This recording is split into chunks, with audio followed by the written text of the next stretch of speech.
Yung team captain. Hi guys! Hapon na dito. Joshua Garcia.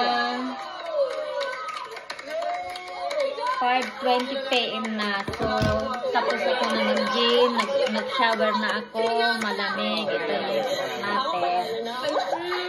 Tapos nagpapainit ako ng pagkagising ko pa lang sa coffee ng water at magko-coffee ulit tayo. So, ngayon, hindi ako magluluto ngayon kasi marami akong food.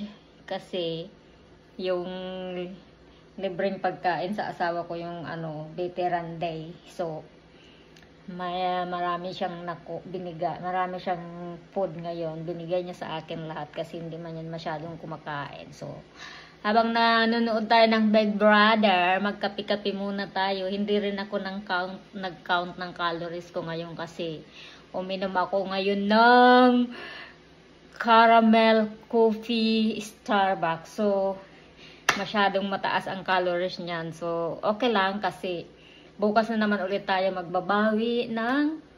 magbibilang ng calories natin. So, dati 112 pounds ako dati. Ngayon, 95 pounds na lang ako. Sa US kasi pounds, hindi kilo. So, ayan yung bilang, ayan yung dito, pounds, hindi kilo. Sa atin naman sa Pilipinas is kilo, dito is pounds. So, malaki na rin ang nilos natin. So, pero kinakain ko naman lahat, di ba? So, ngayon, magkakape ulit tayo para mawala-wala ng lamig. Kasi nakakaboring din, 5:20 pa lang dito. Kaya ayan, nanonood ako ng Pinoy Big Brother.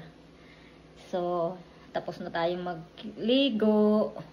Bukas na naman, mag-shower tayo. Tapos, mag-gym ulit. Tapos, bilang na naman ulit ng calories. Back to calories na naman tayo. Diba? Kasi ang mga kinain ko ngayon, matataas ang calories. May pizza, yung breakfast ko, matataas ang calories noon. So, alam mo na, ganun talaga. Paminsan-minsan, mag-shift din naman tayo ng pagkain. Kasi, hindi naman tama yung porket nagda-diet ka, hindi mo nakakainin. No. Kainin mo lahat ng gusto mo. Basta bawasan mo lang. Diba ganun talaga. So ngayon, mainit na yung tubig ko. Kumulo na. Kukunin ko na at magkakape ulit tayo. Diba? Bye guys! Ito yung update ko for today. Tuesday pa lang pala dito. Kala ko Wednesday na. Okay guys. So holiday dito ngayon. So, okay guys. Bye-bye. Good morning na sa Philippines. Dito, evening na. Bye-bye guys. See you naman bukas.